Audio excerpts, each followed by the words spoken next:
ಹೊನ್ನವರ ಗೇರ್ಸೊಪ್ಪ ಸಮೀಪದ ಶ್ರೀ ಕ್ಷೇತ್ರ ಬಂಗಾರಮಕ್ಕಿಯಲ್ಲಿ ಸಂಸ್ಕೃತಿ ಕುಂಭ ಮಲೆನಾಡ ಉತ್ಸವ ಮಾರ್ಚ್ 27ರಿಂದ ಏಪ್ರಿಲ್ 2ರವರೆಗೆ 7 ದಿನಗಳ ಕಾಲ ನಡೆಯಲಿದೆ ಎಂದು ಕ್ಷೇತ್ರದ ಧರ್ಮಾಧಿಕಾರಿ ಮಾರುತಿ ಗುರೂಜಿ ತಿಳಿಸಿದರು. ಪತ್ರಿಕಾಗೋಷ್ಠಿಯಲ್ಲಿ ಕಾರ್ಯಕ್ರಮದ ವಿವರ ನೀಡಿದ ಅವರು, ಸಂಸ್ಕೃತಿ, ಸಾಮಾಜಿಕ ಮೌಲ್ಯಗಳು, ಆಧ್ಯಾತ್ಮಿಕತೆಯ ಮಹತ್ವ ಹಾಗೂ ಪರಿಸರದ ಕುರಿತು ಜಾಗೃತಿ ಮೂಡಿಸುವ ಪ್ರಯತ್ನದ ಭಾಗವಾಗಿಯೂ ಮಲೆನಾಡು ಉತ್ಸವ ಸಂಘಟಿಸಲಾಗಿದೆ. ಪಶ್ಚಿಮ ಘಟ್ಟ ಮತ್ತು ಶರಾವತಿ ನದಿ ಸಂರಕ್ಷಣೆ ಸಂಬಂಧಿಸಿದಂತೆ ಉತ್ಸವದ ಕಾರ್ಯಕ್ರಮದಲ್ಲಿ ಹೆಚ್ಚಿನ ಒತ್ತು ನೀಡಲಾಗುವುದು. ವಿಜ್ಞಾನಿಗಳು, ಸಾಹಿತಿಗಳು, ರೈತ ಮುಖಂಡರು, ಕಲಾವಿದರು ಸೇರಿದಂತೆ ವಿವಿಧ ಕ್ಷೇತ್ರಗಳ ಗಣ್ಯರು ಹಾಗೂ ಸಾಧಕರು ಉತ್ಸವದ ಘನತೆ ಹೆಚ್ಚಿಸಲಿದ್ದಾರೆ ಎಂದು ಅವರು ತಿಳಿಸಿದರು. ಇಸ್ರೋ ಮಾಜಿ ಅಧ್ಯಕ್ಷ ಎಎಸ್ ಕಿರಣ್ ಕುಮಾರ್ 27ರಂದು ಉತ್ಸವದ ಉದ್ಘಾಟನೆ ನೆರವೇರಿಸಲಿದ್ದು, ಅಂದು ವಿಜ್ಞಾನ ಪ್ರದರ್ಶನ ಹಾಗೂ ವಿದ್ಯಾರ್ಥಿಗಳೊಂದಿಗೆ ಸಂವಾದ ನಡೆಯಲಿದೆ. 28ರಂದು ನಡೆಯುವ ಸಾಹಿತ್ಯೋತ್ಸವ ಮತ್ತು ಕವಿಗೋಷ್ಠಿಯಲ್ಲಿ ಕರ್ನಾಟಕ ಸಾಹಿತ್ಯ ಅಕಾಡೆಮಿ ಅಧ್ಯಕ್ಷ ಎಲ್ಎನ್ ಕುಂದರಾಜ್ ಭಾಗವಹಿಸುವರು ಎಂದು ಅವರು ಹೇಳಿದರು. 28ರಂದು ಪಶ್ಚಿಮ ಘಟ್ಟ ರಕ್ಷಣೆಯ ಜನಾಂದೋಲನ ಮತ್ತು ಶರಾವತಿ ಉಳಿಸಿ ಜಾಗೃತಿ ಸಮಾವೇಶ ನಡೆಯಲಿದ್ದು, ಆಚಾರ್ಯ ಮಹಾಮಂಡಲೇಶ್ವರ ಸ್ವಾಮೀಜಿ, ಮಧುಸೂದನಾನಂದ ಸ್ವಾಮೀಜಿ, ಆರೂಢ ಭಾರತಿ ಸ್ವಾಮೀಜಿ, ಮಹಿಮಾ ಪಟೇಲ್, ಜಲತಜ್ಞ ರಾಜೇಂದ್ರ ಸಿಂಗ್, ರೈತ ಮುಖಂಡ ಕುರುಬರು ಶಾಂತಕುಮಾರ್ ಭಾಗವಹಿಸುವರು. 30ರಂದು ಉದ್ಯೋಗ ಮೇಳ, 31ರಂದು ಮೀನುಗಾರರ ಸಮ್ಮೇಳನ, ಏಪ್ರಿಲ್ 1ರಂದು ರೈತೋತ್ಸವ ಮತ್ತು ಪಾರಂಪರಿಕ ವೈದ್ಯರ ಸಮ್ಮೇಳನ ಹಾಗೂ 2ರಂದು ಆರೋಗ್ಯ ತಪಾಸಣಾ ಬೃಹತ್ ಶಿಬಿರ ಹಾಗೂ ಸಮಾರೋಪ ಸಮಾರಂಭ ನಡೆಯಲಿದೆ ಎಂದು ಅವರು ತಿಳಿಸಿದರು. ಆ ಸಂದರ್ಭಕ್ಕೆ 38 ಜನ ಇದ್ರೂ ಸಹ ಅವರಲ್ಲಿ ಒಗ್ಗಟ್ಟಿಲ್ಲ. ಅವರಿಗೆ ಅನೇಕ ಕುಂದುಕೊರತೆಗಳಿದ್ದಾವೆ, ಅನೇಕ ಸಮಸ್ಯೆಗಳು ಅವರಿಗಿದ್ದಾವೆ. ಅದೆಲ್ಲರ ಬಗ್ಗೆ ಕುರಿತು ಒಂದು ಚರ್ಚೆ, ಸವಿಸ್ತೃತವಾಗಿರ್ತಕ್ಕಂಥ ಚರ್ಚೆ ನಡೆಸಿ ಅವರಿಗೆ ಬೇಕಾಗಿರ್ತಕ್ಕಂಥ ಅನುಕೂಲತೆಯನ್ನು ಒದಗಿಸುವಂತ ಕಾರ್ಯಕ್ರಮವನ್ನ, ಅವರ ಧ್ವನಿಯನ್ನ ನಾವು ಸರ್ಕಾರ ಮಟ್ಟಕ್ಕೆ ಮುಟ್ಟಿಸುವಂತ ಕೆಲಸ ಈ ಧಾರ್ಮಿಕ ಕಾರ್ಯಕ್ರಮದ ಜೊತೆಗೆ ಸಾಮಾಜಿಕವಾಗಿಯೂ ಸಹ ಒಂದು ಕಾರ್ಯಕ್ರಮ ಮಾಡಿಸ್ತಾ ಇದ್ದೇವೆ. ಸುತ್ತಮುತ್ತಲಿನ ಕೇವಲ ತಾಲೂಕು ಅಂತಲ್ಲ, ಜಿಲ್ಲೆ ಅಂತಲ್ಲ, ನಮ್ಮ ರಾಜ್ಯದ ಎಲ್ಲ ಸಮಸ್ತ ಮೀನುಗಾರ ಬಾಂಧವರು ಆ ಕಾರ್ಯಕ್ರಮದಲ್ಲಿ ಭಾಗವಹಿಸಬೇಕು, ಅದನ್ನು ಯಶಸ್ವಿಗೊಳಿಸಿಕೊಡಬೇಕು ಅಂತ ಹೇಳಿ ನಮ್ಮ ಮಾಧ್ಯಮ ಮುಖಾಂತರ ಅದನ್ನು ಸಹ ವಿನಂತಿಸಿಕೊಳ್ತಾ ಇದ್ದೇವೆ. 1ನೇ ತಾರೀಕು ರೈತೋತ್ಸವ ಮತ್ತು ಪಾರಂಪರಿಕ ವೈದ್ಯರ ಸಮಾವೇಶ ನಡೀತಾ ಇದೆ. ಸಾಧಾರಣ ಒಂದು 400ರಿಂದ 500 ತನಕ ಪಾರಂಪರಿಕ ವೈದ್ಯರು ಇದರಲ್ಲಿ ಭಾಗವಹಿಸ್ತಾ ಇದ್ದಾರೆ. ಸಂಪರ್ಕ ಪ್ರಯತ್ನ ಮಾತಾಡ್ತಾ ಇದ್ದೀನಿ. ಈ ಸಾರಿ ವಿಶೇಷವಾಗಿ ತುಂಬ ವೈವಿಧ್ಯಮಯ ಕಾರ್ಯಕ್ರಮ ಆಯೋಜನೆ ಮಾಡಲಾಗ್ತಾ ಇದೆ. ಶರಾವತಿ ಆರತಿ ಮತ್ತು ಶರಾವತಿಯ ಹೋರಾಟ, ಪಶ್ಚಿಮ ಘಟ್ಟದ ಹೋರಾಟ ಇದೆಲ್ಲ ಇದರ ಬಗ್ಗೆ ಹೆಚ್ಚಿನ ಮಾಹಿತಿಯನ್ನು ಗುರುಗಳು ಕೊಡ್ತಾರೆ. ಈ 1 ವಾರ ಕಾಲ ನಾವು ಸತತವಾಗಿ ನಾವು ಮಾಧ್ಯಮದ ತಂಡದಿಂದ ಕ್ಷೇತ್ರದ ಎಲ್ಲ ಸುದ್ದಿಗಳು ಮತ್ತು ನಾವು ನಿಮಗೆ ಸತತವಾಗಿ ತಲುಪಿಸುವಂಥ ವ್ಯವಸ್ಥೆ ಮಾಡ್ತೀವಿ. ನೀವು ನಮಗೆ ಈ ಕಾರ್ಯಕ್ರಮಕ್ಕೆ ಹೆಚ್ಚಿನ ಒಂದು ಸಪೋರ್ಟ್ ಕೊಡಬೇಕು ಅನ್ನೋದಷ್ಟೇ ಕ್ಷೇತ್ರದ ಪರವಾಗಿ ನಿಮ್ಮಲ್ಲಿ ಮನವಿ. ಕಾರ್ಯಕ್ರಮದ ಎಲ್ಲ ವಿವರಗಳನ್ನ ಗುರುಜಿಯವರು ಕೊಡ್ತಾರೆ. ನಿಮಗೆ ಏನಾದರೂ ಮಾಹಿತಿ. ಹೊನ್ನವರ ತಾಲೂಕಿನಲ್ಲಿ 125 ವರ್ಷಗಳ ದೀರ್ಘಕಾಲ ಸಾವಿರಾರು ವಿದ್ಯಾರ್ಥಿಗಳಿಗೆ ವಿದ್ಯಾದಾನ ಮಾಡಿದ ಗುಣಗುಣಿ ಸರ್ಕಾರಿ ಕಿರಿಯ ಪ್ರಾಥಮಿಕ ಶಾಲೆ ರಾಯಲ್ ಕೇರಿ ಶಾಲೆಯ ರಜತ ಶತಮಾನೋತ್ಸವವು ಏಪ್ರಿಲ್ 4 ಮತ್ತು 5ರಂದು ನಡೆಯಲಿದೆ ಎಂದು ಶಾಲೆಯ ರಜತ ಶತಮಾನೋತ್ಸವ ಸಮಿತಿ ಅಧ್ಯಕ್ಷ ನೀಲಕಂಠ ನಾಯ್ಕ್ ತಿಳಿಸಿದರು. ಶಾಲಾ ಎಸ್ಡಿಎಂಸಿ ಹಳೆ ವಿದ್ಯಾರ್ಥಿಗಳು, ಶಾಲಾ ಶಿಕ್ಷಕ ವೃಂದ ಹಾಗೂ ಊರಿನ ಪ್ರಮುಖರು ರಜತ ಶತಮಾನೋತ್ಸವದ ಕುರಿತು ಕರೆದ ಪತ್ರಿಕಾಗೋಷ್ಠಿಯಲ್ಲಿ ಕಾರ್ಯಕ್ರಮದ ಮಾಹಿತಿ ನೀಡಿದ ಅವರು, ಶಾಲಾ ಹಳೆ ವಿದ್ಯಾರ್ಥಿಗಳು ಎಲ್ಲರೂ ಸೇರಿ ಶಾಲೆಯ ರಜತ ಶತಮಾನೋತ್ಸವವನ್ನ ಅದ್ಧೂರಿಯಿಂದ ಆಚರಿಸುತ್ತಿದ್ದೇವೆ.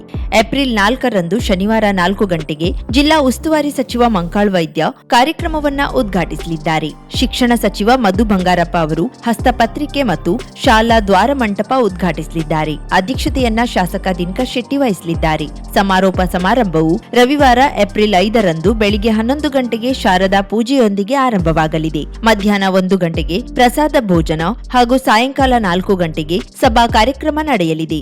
ರಾತ್ರಿ 9:30ಕ್ಕೆ ವಿವಿಧ ಸಾಂಸ್ಕೃತಿಕ ಕಾರ್ಯಕ್ರಮ ನಡೆಯಲಿದೆ ಎಂದು ತಿಳಿಸಿದ್ರು. ಈ ವೇಳೆ ಶಾಲಾ ಮುಖ್ಯ ಶಿಕ್ಷಕಿ ಮಮತಾ ಪಟಗಾರ್, ಮಹೇಶ್ ಕಲ್ಯಾಣ್ಪುರ, ಡಿಎಸ್ ಮಡಿವಾಳ ಹಾಗೂ ಮೋಹನ್ ಅನಂತ್ ನಾಯ್ಕ್, ಪತ್ರಿಕಾಗೋಷ್ಠಿಯಲ್ಲಿ ಎಸ್ಡಿಎಂಸಿ ಅಧ್ಯಕ್ಷ ಪದ್ಮಾವತಿ ನಾಯ್ಕ್, ಶಿಕ್ಷಕಿ ಸುನೀತಾ ಭಟ್, ಕುಮಾರ್ ನಾಯ್ಕ್, ರವಿ ಎಲ್ ನಾಯ್ಕ್, ಸುರೇಶ್ ಮೊಗೇರ್, ರಾಘವೇಂದ್ರ ಹೊನ್ನಾವರ, ರತ್ನಾಕರ, ಶ್ರೀಪಾದ್ ನಾಯ್ಕ್, ವೈ ದಿವಾಕರ್, ಪ್ರಭಾಕರ್ ಮಾಸ್ತಿಕಟ್ಟೆ, ರಾಜೇಶ್ ನಾಯ್ಕ್ ಇತರರು ಉಪಸ್ಥಿತರಿದ್ದರು. ಮತ್ತು 5ನೇ ತಾರೀಕು ರವಿವಾರದಂದು ನಮ್ಮ ಶಾಲೆಯ ಎದುರಿನ ವೇದಿಕೆ ಮೇಲೆ ಕಾರ್ಯಕ್ರಮಗಳನ್ನು ನಾವು ಹಮ್ಮಿಕೊಂಡಿದ್ದೇವೆ. ಈ ಕಾರ್ಯಕ್ರಮಕ್ಕೆ ನಮ್ಮ ಸಭಾ ಕಾರ್ಯಕ್ರಮಕ್ಕೆ ಗಣ್ಯರಾದಂಥ ನಮ್ಮ ಈ ಕಾರ್ಯಕ್ರಮದ ಸಭಾ ಕಾರ್ಯಕ್ರಮದ ಅಧ್ಯಕ್ಷತೆಯನ್ನು ವಹಿಸಿದಂಥ ಶ್ರೀಯುತ ನಮ್ಮ ನಿಮ್ಮೆಲ್ಲರ ನೆಚ್ಚಿನ ಶಾಸಕರಾದಂಥ ಶ್ರೀಯುತ ಶ್ರೀ ದಿನಕರ್ ಶೆಟ್ಟಿಯವರು ಆಗಮಿಸಲಿದ್ದಾರೆ. ಅದೇ ರೀತಿ ಈ ಕಾರ್ಯಕ್ರಮದ ಉದ್ಘಾಟಕರಾಗಿ ಶ್ರೀ ಮಂಕಾಳು ಎಸ್ ವೈದ್ಯ, ಸನ್ಮಾನ್ಯ ಮೀನುಗಾರಿಕೆ, ಬಂದರು ಮತ್ತು ಒಳನಾಡು ಜಲ ಸಾರಿಗೆ ಸಚಿವರು, ಕರ್ನಾಟಕ ಸರ್ಕಾರ, ಇವರು ಕೂಡ ಉಪಸ್ಥಿತರಿರುವರು. ಅದೇ ರೀತಿ ಸನ್ಮಾನ್ಯ ಶ್ರೀ ಮಧು ಬಂಗಾರಪ್ಪ, ಸನ್ಮಾನ್ಯ ಶಿಕ್ಷಣ ಸಚಿವರು, ಕರ್ನಾಟಕ ಸರ್ಕಾರ, ಇವರು ಕೂಡ ಅಂದಿನ ದಿನದಲ್ಲಿ ವೇದಿಕೆ ಮೇಲೆ ಉಪಸ್ಥಿತರಿರುವುದು, ಗಣ್ಯರು ಉಪಸ್ಥಿತರಿರುವರು. ಅದೇ ರೀತಿ ನಮ್ಮ ಸಮಿತಿಯ ಎಲ್ಲ ಗೌರವಿತ ಅಧ್ಯಕ್ಷರು, ಹಿರಿಯಲ್ಲಿ ಇರುವ ಹಿರಿಯ ಪ್ರಾಥಮಿಕ ಶಾಲೆ ಇದರ 125ನೇ ವರ್ಷ ರಜತ ಶತಮಾನೋತ್ಸವವನ್ನು ಈ ಒಂದು ಸಮಾರಂಭವನ್ನು ಏಪ್ರಿಲ್ 4 ಮತ್ತು 5ನೇ ತಾರೀಕಿಗೆ ಇಟ್ಟುಕೊಂಡಿದ್ದೇವೆ. ಹಾಗೆ ಈ ಒಂದು ಕಾರ್ಯಕ್ರಮಕ್ಕೆ ಭಾಳಷ್ಟು ನಮ್ಮ ಕಮಿಟಿ ಸದಸ್ಯರು, SDHG ಇವರು ಹಾಗೂ ಶಿಕ್ಷಕ ಬಂದವರು ಎಲ್ಲರೂ ಭಾಳ ಸಹಕಾರ ಕೊಟ್ಟಿದ್ದಾರೆ. ಹಾಗಾಗಿ ಇಲ್ಲಿ ಕಲಿತ ಭಾಳಷ್ಟು ಮಕ್ಕಳು ಒಳ್ಳೆಯ ಉದ್ಯೋಗದಲ್ಲಿ, ದೇಶದಲ್ಲಿ, ಹೊರಗಡೆ ವಿದೇಶದಲ್ಲಿ ಕೂಡ ಇದ್ದಾರೆ. ಅವರೆಲ್ಲರನ್ನೂ ಸಂಪರ್ಕಿಸಿ ನಾವು ಈ ಕಾರ್ಯಕ್ರಮಕ್ಕೆ ನಾವು ಆಮಂತ್ರಿಸಿದ್ದೇವೆ. ಮತ್ತು ಯಾರ್ಯಾರು ಬರಲಿಕ್ಕಾಗ್ತದೆ ಅವರಿಗೆಲ್ಲ ಚರಣದಲ್ಲಿ ನಮಸ್ಕರಿಸುತ್ತಾ ಬಂದಂತಹ ಎಲ್ಲ ಪತ್ರಕರ್ತ ಬಂಧುಗಳಿಗೆ ಪುನಃ ಒಮ್ಮೆ ಸ್ವಾಗತವನ್ನು ಕೋರುತ್ತಾ ಒಂದೆರಡು ವಿಷಯಗಳನ್ನು ನಿಮಗೆ ತಿಳಿಸಲಿಕ್ಕೆ ಇಷ್ಟಪಡ್ತೇನೆ. ನಮ್ಮ ಗುರುಮುನಿ ಶಾಲೆ 125 ವರ್ಷದಿಂದ ಇಲ್ಲಿ ಹಲವಾರು ಕುಟುಂಬಗಳಿಗೆ ದಾರಿದೀಪವಾಗಿ ಗಟ್ಟಿಯಾಗಿ ನಿಂತಿರುವಂಥ ವಿಚಾರ ಎಲ್ಲರಿಗೂ ಈಗ ಗೊತ್ತಿದೆ. ಆ 125 ಏನು ರಜತ ಮಹೋತ್ಸವ ಇದೆ, ರಜತ ಶತಮಾನದ ಮಹೋತ್ಸವವನ್ನು ನಾವು 2 ದಿನದ ಹಬ್ಬವಾಗಿ 4 ಏಪ್ರಿಲ್ ಮತ್ತು 5 ಏಪ್ರಿಲಿಗೆ ನಾವು ಆಚರಣೆ ಮಾಡ್ತಾ ಇದ್ದೇವೆ.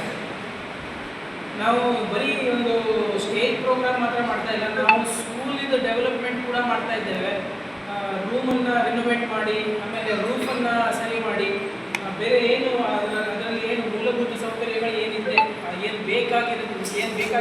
ಸತ್ಯ ಸಾಯಿಬಾಬಾರ 100ನೇ ಜನ್ಮದಿನೋತ್ಸವ ಸಂಭ್ರಮದ ಆಚರಣೆ ಅಂಗವಾಗಿ ಸಂಚರಿಸುತ್ತಿರುವ ಪ್ರೇಮ ಪ್ರವಾಹಿನಿ ದೈವಿಕ ರಥವನ್ನು ಸೋಮವಾರ ಶ್ರೀ ಸತ್ಯಸಾಯಿ ಸಮಿತಿ ವತಿಯಿಂದ ಮುಂಡಗೋಡಕ್ಕೆ ಅದ್ಧೂರಿಯಾಗಿ ಬರಮಾಡಿಕೊಳ್ಳಲಾಯಿತು. ಮುಂಡಗೋಡ ತಾಲೂಕಿಗೆ ಆಗಮಿಸಿದ್ದ ದೈವಿಕ ರಥವನ್ನ ಪಟ್ಟಣದ ಪ್ರವಾಸಿ ಮಂದಿರದಿಂದ ಭಕ್ತರು ಚಂಡೇವಾದ್ಯ, ಪೂರ್ಣಕುಂಭ ಮೆರವಣಿಗೆ ಹಾಗೂ ರುದ್ರಪಠಣದ ಮೂಲಕ ಶ್ರೀ ಸಾಯಿ ಮಂದಿರದವರೆಗೂ ಸಾಗಿತು. ಭಗವಾನ್ ಶ್ರೀ ಸತ್ಯ ಸಾಯಿಬಾಬಾರ 100ನೇ ಜನ್ಮದಿನೋತ್ಸವ ದಿನದಂದು ಕಳೆದ ವರ್ಷ ಏಪ್ರಿಲ್ 27ರಿಂದ ಪ್ರಶಾಂತಿ ನಿಲಯದಿಂದ ದೇಶದಾದ್ಯಂತ 5 ರಥಯಾತ್ರೆ ಆರಂಭಿಸಿವೆ. ಶ್ರೀ ಸತ್ಯ ಸಾಯಿಬಾಬಾ ಪ್ರೀತಿ ಮತ್ತು ಸೇವೆಯ ಸಾರ್ವತ್ರಿಕ ಸಂದೇಶವನ್ನ ಸಾರುವುದೇ ಈ ರಥಯಾತ್ರೆಯ ಮುಖ್ಯ ಉದ್ದೇಶವಾಗಿದೆ ಎಂದು ಸತ್ಯ ಸಾಯಿ ಸಮಿತಿಯವರು ತಿಳಿಸಿದ್ರು. ಮೆರವಣಿಗೆಯಲ್ಲಿ ಮಹಿಳೆಯರ ಚಂಡೇವಾದ್ಯ ಜನರ ಗಮನ ಸೆಳೆಯಿತು.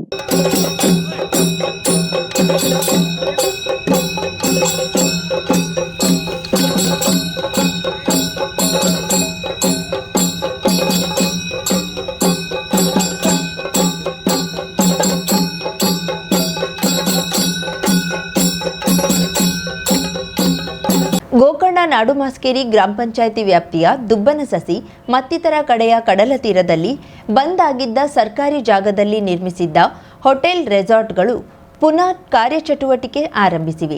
ಅಕ್ರಮವಾಗಿ ಕಟ್ಟಿದ ಕಟ್ಟಡವನ್ನ ತೆರವುಗೊಳಿಸಲು ಹೋರಾಟ ನಡೆದು ಕಳೆದ ವಾರ ತೆರವು ಕಾರ್ಯಾಚರಣೆಗೆ ಸಹ ತಾಲೂಕಾಡಳಿತ ಸಿದ್ಧತೆ ನಡೆಸಿತ್ತು. ಅಂತಿಮವಾಗಿ ತೆರವಿನ ಬದಲು ಬೀಗ ಮುದ್ರೆ ಹಾಕಿ ಸರ್ಕಾರದ ಆಸ್ತಿ ಪ್ರವಾಸಿಗರಿಗೆ, ಸ್ಥಳೀಯರಿಗೆ ಪ್ರವೇಶ ನಿಷೇಧಿಸಲಾಗಿದೆ ಎಂದು ನಾಮಫಲಕ ಅಳವಡಿಸಲಾಗಿತ್ತು. ಆದರೆ ಹೋಟೆಲ್, ರೆಸಾರ್ಟ್ ಮಾಲಕರು ಧಾರವಾಡದ ಉಚ್ಚ ನ್ಯಾಯಾಲಯದಲ್ಲಿ ಸ್ವಯಂ ಪ್ರೇರಿತವಾಗಿ ತೆರವುಗೊಳಿಸಲು ಕಾಲಾವಕಾಶ ಕೋರಿದ್ರು. ಈ ಬಗ್ಗೆ ನ್ಯಾಯಾಲಯದಲ್ಲಿ ವಿಚಾರಣೆ ನಡೆದು 6 ತಿಂಗಳ ಒಳಗೆ ಸ್ವಯಂ ಪ್ರೇರಿತವಾಗಿ ತೆರವುಗೊಳಿಸಲು ಅವಕಾಶ ನೀಡಿ ಆದೇಶಿಸಿತ್ತು. ತೆರವು ಕಾರ್ಯಾಚರಣೆಗಾಗಿ ಈ ಹಿಂದೆ ತಾತ್ಕಾಲಿಕವಾಗಿ ರೆಸಾರ್ಟ್ನವರು ಪಡೆದುಕೊಂಡಿದ್ದ ವಿದ್ಯುತ್ ಸಂಪರ್ಕವನ್ನ ಕಡಿತಗೊಳಿಸಲಾಗಿತ್ತು. ನ್ಯಾಯಾಲಯದ ಆದೇಶದಂತೆ ಪ್ರಸ್ತುತ 32 ರೆಸಾರ್ಟ್ಗಳಿಗೆ ಮರು ವಿದ್ಯುತ್ ಸಂಪರ್ಕ ನೀಡಲಾಗಿದೆ. 6 ತಿಂಗಳ ಅವಧಿಯ ಮಳೆಗಾಲ ಮುಗಿದು ಮತ್ತೆ ಪ್ರವಾಸಿ ಹಂಗಾಮ ಆರಂಭ ಆಗುವ ದಿನದಲ್ಲಿ ಈಗಿನಂತೆ ಒಕ್ಕಲೆಬ್ಬಿಸಿದ್ರೆ ಪ್ರವಾಸೋದ್ಯಮದ ಹೆಸರಲ್ಲೇ ಮತ್ತೆ ರೆಸಾರ್ಟ್ನವರು ಅಥವಾ ಸ್ಥಳೀಯರು ಮತ್ತೊಮ್ಮೆ ಕೋರ್ಟ್ ಕಚೇರಿ ಅಂತ ಹೋಗುವುದು ಸಹಜವಾಗಿದ್ದು ಮತ್ತೊಂದು ಪ್ರಕ್ರಿಯೆ ಆರಂಭವಾಗಬಹುದು ಎನ್ನಲಾಗುತ್ತಿದೆ.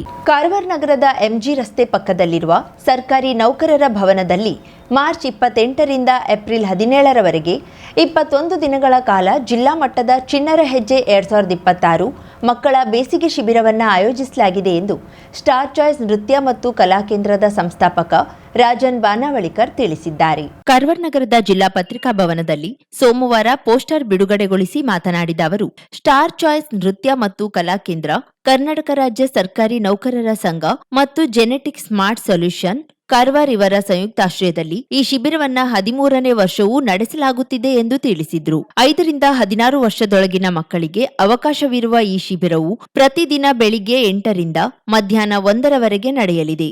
ಮಕ್ಕಳ ವ್ಯಾವಹಾರಿಕ ಜ್ಞಾನ ಬೆಳೆಸುವ ಉದ್ದೇಶದಿಂದ ಮಕ್ಕಳ ಸಂತೆ ಎಂಬ ವಿಶಿಷ್ಟ ಕಾರ್ಯಕ್ರಮವು ಶಿಬಿರದ ಭಾಗವಾಗಿದ್ದು ಡೊಳ್ಳು ಕುಣಿತ ಹಾಗೂ ವಿವಿಧ ವೇಷಭೂಷಣಗಳ ಮೆರವಣಿಗೆಯೊಂದಿಗೆ ಅದ್ಧೂರಿಯಾಗಿ ನಡೆಯಲಿದೆ.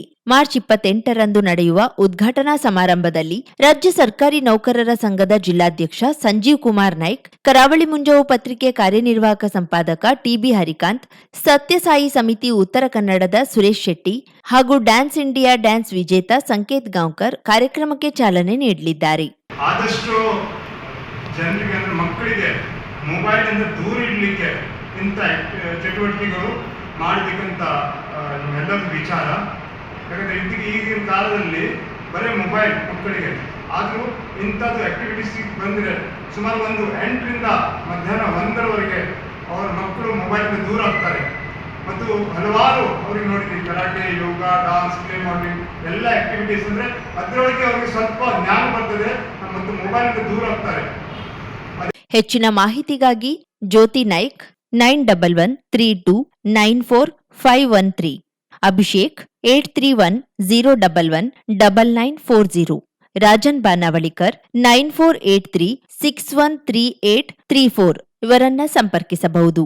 ಹೆಚ್ಚಿನ ಸಂಖ್ಯೆಯಲ್ಲಿ ವಿದ್ಯಾರ್ಥಿಗಳು ಭಾಗವಹಿಸಿ ರಜಾ ಅವಧಿಯನ್ನ ಸದುಪಯೋಗ ಪಡಿಸಿಕೊಳ್ಳುವಂತೆ ಸಂಘಟಕರು ಕೋರಿದ್ದಾರೆ. ಈ ಸಂದರ್ಭದಲ್ಲಿ ಕಲಾ ಕೇಂದ್ರದ ಗೌರವಾಧ್ಯಕ್ಷ ಪ್ರಕಾಶ್ ನಾಯ್ಕ್, ಉಪಾಧ್ಯಕ್ಷ ಸಂಗೀತಾ ನಾಯ್ಕ್, ಸಹ ಕಾರ್ಯದರ್ಶಿ ಜ್ಯೋತಿ ನಾಯ್ಕ್, ಯೋಗ ಶಿಕ್ಷಕ ಪ್ರಶಾಂತ್ ರೇವಣ್ಕರ್, ಸಮಾಜ ಸೇವಕ ಶ್ರೀಪಾದ್ ನಾಯ್ಕ್, ಯಶೋಧ ತ್ರಿವೇಣಿಯನ್ ಸೇರಿದಂತೆ ಹಲವರು ಉಪಸ್ಥಿತರಿದ್ದರು.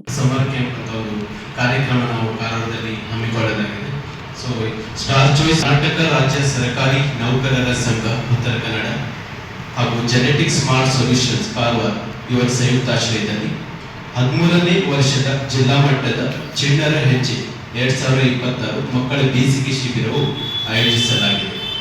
8 ಮಾರ್ಚ್ ಹಾಗೂ ಏಪ್ರಿಲ್ 17ರವರೆಗೆ 21 ದಿವಸದ ಕಾರವಾರದಲ್ಲಿ ನೌಕರರ ಭವನ ಹಾಲ್ನಲ್ಲಿ ಶಿಬಿರವು ಬೆಳಿಗ್ಗೆ 8ರಿಂದ ಮಧ್ಯಾಹ್ನ 1 ಯೋಗ ಶಿಬಿರದಲ್ಲಿ ಶಿಬಿರಾರ್ಥಿಗಳಿಗೆ ಯೋಗ, ನೃತ್ಯ, ಕರಾಟೆ, ಕ್ರಾಫ್ಟ್ ಹಾಗೂ ಕ್ಲೇ ಮಾಡಲಿಂಗ್, ಫೇಸ್ ಪೇಂಟಿಂಗ್, ಸಂಗೀತ, ಕೀಬೋರ್ಡ್, ಡ್ರಮ್, ಬೋಟಿಂಗ್, ಗೇಮ್ಸ್ ಹಾಗೂ ಇನ್ನಿತರ ಕಲೆಯ ತರಬೇತಿಯು ಶಿಬಿರಾರ್ಥಿಗಳಿಗೆ ನಾವು ನೀಡಲಿದ್ದೇವೆ.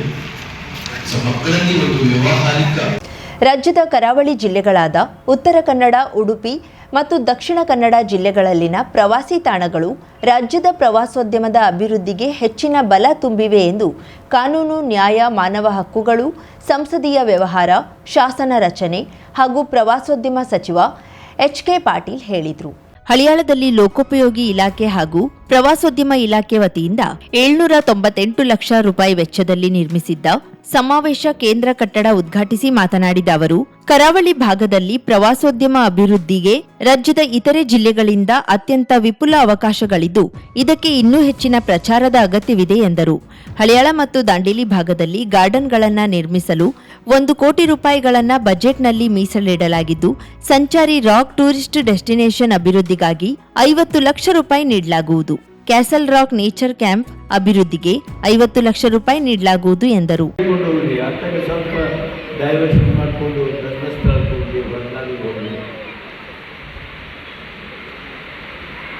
ಅಂದರೆ ಈ ಭಾಗಕ್ಕೆ ಏನು ಹೋಗ್ತೀವಲ್ಲ, ಶಾಲೆ ಹುಡುಗರು ಕರ್ಕೊಂಡು ಭಾಗವಹಿಸಿದ್ದೀರಿ ಅಥವಾ ನಿಮ್ಮ ಮಕ್ಕಳು ನೀವು ಪ್ರವಾಸಕ್ಕೆ ಕಳಿಸ್ತೀರಿ. ನಮ್ಮ ಭಾಗದವರಂತೂ ತಮ್ಮ ಪ್ರವಾಸ ಪೂರ್ಣ ಮುಗಿಸುವವರೆಗೆ ಚಾದಂಗಡಿಯಾಗಿ ಹೋಗಿ ಇಡ್ಲಿನೂ ತಿಂದಿರಲಿಲ್ಲ, ಉಪ್ಪಿಟ್ಟು ತಿಂದಿರಲಿಲ್ಲ. ಒಂದು ಗುಡಿಯಿಂದ ಒಂದು ಗುಡಿಗೆ, ಒಂದು ಮಠದಿಂದ ಇನ್ನೊಂದು ಕ್ಷೇತ್ರಕ್ಕೆ, ಶ್ರೀ ಕ್ಷೇತ್ರಕ್ಕೆ ಅಲ್ಲೇ ಊಟ ಮಾಡಿ, ಮಧ್ಯಾಹ್ನ ಊಟ ಮಾಡಿದ್ರೆ ರಾತ್ರಿ ಊಟ ಮತ್ತೊಂದು ಕಡೆ ಮಾಡ್ತಾರೆ, ಮತ್ತು ಮುಂಜಾನೆ ಮತ್ತೊಂದು ಕಡೆ ಬ್ರೇಕ್ಫಾಸ್ಟ್ ಮಾಡ್ತಾರೆ. ಅಂದರೆ ನಾ ಇದನ್ನು ಯಾಕೆ ಹೇಳ್ತೀನಿ ಅಂದರೆ, ಈ ಗುಡಿಗಳಿಗೆ, ಮಠಗಳಿಗೆ, ತೀರ್ಥಕ್ಷೇತ್ರಗಳಿಗೆ, ನೋಡುವ ಸ್ಥಳಗಳಿಗೆ ನಮ್ಮ ಮಕ್ಕಳನ್ನು ಏನು ಕರ್ಕೊಂಡು ಹೋಗ್ತೀವಿ, ನಮ್ಮ ರೈತರೇನು ಅಂತ ಹೋಗ್ತಾ ಇದ್ದಾರೆ, ಇವ್ರಿಗೆ ಪ್ರವಾಸೋದ್ಯಮದ ಈ ಒಂದು ಪ್ರಯೋಜನ ಮುಟ್ಟಬೇಕು ಅಂತೇಳಿ ಅಲ್ಲಿ ಅದೇ ಕ್ಷೇತ್ರದವರು ಈ ಎಲ್ಲ ದಾಸೋಹ ಮಾಡತಕ್ಕಂಥ ಕೆಲಸ. ಶಾಸಕ ಆರ್.ವಿ. ದೇಶಪಾಂಡೆ ಮಾತನಾಡಿ, ರಾಜ್ಯದಲ್ಲಿ ಪ್ರವಾಸೋದ್ಯಮ ಮತ್ತು ಕೈಗಾರಿಕೆಗಳು ಅಭಿವೃದ್ಧಿ ಹೊಂದಿದ್ರೆ ಉದ್ಯೋಗ ಸೃಷ್ಟಿಯಾಗಲಿದೆ. ಜೊತೆಗೆ ಸರ್ಕಾರವು ಈ ಇಲಾಖೆಗಳಿಗೆ ಪ್ರಾಧಾನ್ಯತೆ ನೀಡಬೇಕು. ನಿರುದ್ಯೋಗ ಮತ್ತು ಬೆಲೆ ಏರಿಕೆ ಸಮಸ್ಯೆಗಳಿಗೆ ಈ ಎರಡು ಕ್ಷೇತ್ರಗಳ ಅಭಿವೃದ್ಧಿಯು ಸೂಕ್ತ ಪರಿಹಾರ ನೀಡಲಿದೆ ಎಂದರು. ಆದರೆ ಮದ್ದಾರ ಆಶೀರ್ವಾದದಿಂದ, ಪೂಜಾ ಭವಾನಿ ಕೃಪೆಯಿಂದ ಇವತ್ತು ನಾನು 83ನೇ ಇಸವಿಯಿಂದ ಒಂದು ಬಾರಿ ಬಿಟ್ಟು ಇವತ್ತು ಸಹ ವಿಧಾನಸಭೆಯಲ್ಲಿ ಊರ್ಜಿತವಾಗಿ ಬಂದಿದ್ದೇನೆ.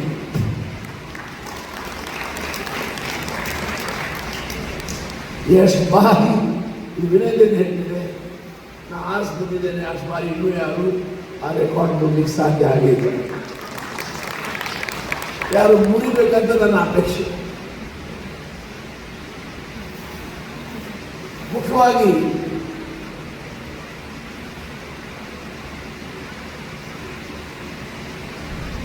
ಅಧಿಕಾರ ಜಿಲ್ಲಾಧಿಕಾರಿ ಕೆ. ಲಕ್ಷ್ಮೀಪ್ರಿಯಾ ಮಾತನಾಡಿ, ಸಮಾವೇಶ ಕೇಂದ್ರವನ್ನ ಲೋಕೋಪಯೋಗಿ ಹಾಗೂ ಪ್ರವಾಸೋದ್ಯಮ ಇಲಾಖೆಗಳ ಸಹಯೋಗದಲ್ಲಿ 2 ಹಂತದಲ್ಲಿ ಸುಮಾರು 8 ಕೋಟಿ ರೂಪಾಯಿ ವೆಚ್ಚದಲ್ಲಿ ಸುಸಜ್ಜಿತವಾಗಿ ನಿರ್ಮಿಸಲಾಗಿದೆ. ಇಲ್ಲಿ ಸಾಂಸ್ಕೃತಿಕ ಕಾರ್ಯಕ್ರಮಗಳ ಜೊತೆಗೆ ಶಿಕ್ಷಣಕ್ಕೆ ಸಂಬಂಧಿಸಿದ ಕಾರ್ಯಕ್ರಮಗಳನ್ನು ಆಯೋಜಿಸಬೇಕು ಎಂದರು. ಕಾರ್ಯಕ್ರಮದಲ್ಲಿ ಪ್ರವಾಸೋದ್ಯಮ ಇಲಾಖೆ ಸಹಾಯಕ ನಿರ್ದೇಶಕಿ ಮಂಗಳ ಗೌರಿ ಭಟ್, ಶಿರಸಿ ವಿಭಾಗದ ಕಾರ್ಯನಿರ್ವಾಹಕ ಇಂಜಿನಿಯರ್ ಎಸ್.ಎಸ್. ಸಿದ್ದಾಪುರ, ಹಳಿಯಾಳದ ಸಹಾಯಕ ಕಾರ್ಯನಿರ್ವಾಹಕ ಇಂಜಿನಿಯರ್ ಎಸ್.ವಿ. ಅಥಣಿ, ತಹಶೀಲ್ದಾರ್ ಫಿರೋಜ್ ಶಾ, ತಾಲೂಕ್ ಪಂಚಾಯತ್ ಕಾರ್ಯನಿರ್ವಹಣಾಧಿಕಾರಿ ವಿಲಾಸ್ ರಾಜ್ ಮತ್ತಿತರರು ಇದ್ದರು. ಸಭಾ ಕಾರ್ಯಕ್ರಮದ ನಂತರ ಕುದ್ರೋಳಿ ಗಣೇಶ್ ಮತ್ತು ತಂಡದವರಿಂದ ಮ್ಯಾಜಿಕ್ ಮೈಂಡ್ ಮಿಸ್ಟ್ರಿ ಕಾರ್ಯಕ್ರಮ ನಡೆಯಿತು. ಜೋಶ್ ಇಂಡಿಯಾ ಫೌಂಡೇಶನ್ ವತಿಯಿಂದ ಹಳಿಯಾಳದ ಶಾಲೆಗಳಿಗೆ ಸ್ಮಾರ್ಟ್ ಕ್ಲಾಸ್ ರೂಮ್ಗಳನ್ನು ಹಸ್ತಾಂತರ ಮಾಡಲಾಯಿತು. 50,000ಕ್ಕೂ ಅಧಿಕ ಸಬ್ಸ್ಕ್ರೈಬರ್ಸ್, 1.68 ಕೋಟಿಗೂ ಮೀರಿದ ವ್ಯೂಸ್, ಸುದ್ದಿಯೊಂದು 10 ಲಕ್ಷಕ್ಕೂ ಹೆಚ್ಚು ವ್ಯೂಸ್ ಕಂಡ ಹೆಗ್ಗಳಿಕೆ, ವಸ್ತುನಿಷ್ಠ ಮತ್ತು ಖಾತ್ರಿಯಾದ ವರದಿಗಾರಿಕೆ, ಉತ್ತರ ಕನ್ನಡದ ಅತಿ ಹೆಚ್ಚು ಸಬ್ಸ್ಕ್ರೈಬರ್ ಹೊಂದಿರುವ ಯೂಟ್ಯೂಬ್ ಚಾನೆಲ್. ಕರಾವಳಿ ಮುಂಜಾವು ಡಿಜಿಟಲ್ ವೀಕ್ಷಕರಿಗೆ ಧನ್ಯವಾದ. ಇನ್ಮುಂದೆ ಸುದ್ದಿಯಲ್ಲ ಮತ್ತಷ್ಟು ಸೊಗಸು. ನಿಮ್ಮಲ್ಲಿಯ ಸಭೆ ಸಮಾರಂಭ, ಅಂಗಡಿ, ವ್ಯಾಪಾರ ಮಳಿಗೆಯ, ಸಹಕಾರಿ ಸಂಸ್ಥೆಯ ಶುಭಾರಂಭದ ಕಾರ್ಯಕ್ರಮಗಳ ವಿಸ್ತೃತ ವಿಡಿಯೋ ಸುದ್ದಿ. ಸಂಪರ್ಕಿಸಿ ನಮ್ಮ ಕರಾವಳಿ ಮುಂಜಾವು ಡಿಜಿಟಲ್ ಪ್ರತಿನಿಧಿಗಳನ್ನ.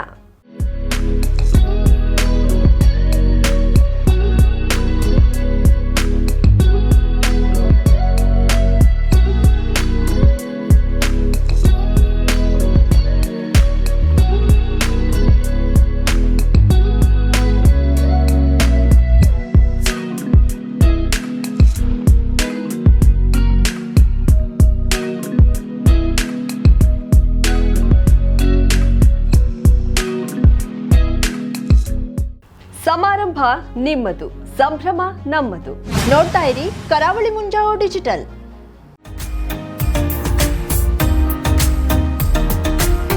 ಮಿಲನ್ ಎಂಟರ್ಪ್ರೈಸಸ್ ಬೃಹತ್ ಎಲೆಕ್ಟ್ರಾನಿಕ್ ಹಾಗೂ ಫರ್ನಿಚರ್ ಮಳಿಗೆ. ಉತ್ತರ ಕನ್ನಡ ಜಿಲ್ಲೆಯಲ್ಲೇ ಅತಿ ಹೆಚ್ಚು ಮಳಿಗೆಗಳನ್ನ ಹೊಂದಿರುವ, ಅತಿ ಹೆಚ್ಚು ಸಂತೃಪ್ತ ಗ್ರಾಹಕರನ್ನ ಹೊಂದಿರುವ ಮೂಲಕ ಹೆಗ್ಗಳಿಕೆಗೆ ಪಾತ್ರವಾಗಿರುವ ಏಕೈಕ ಸಂಸ್ಥೆ ಮಿಲನ್ ಎಂಟರ್ಪ್ರೈಸಸ್.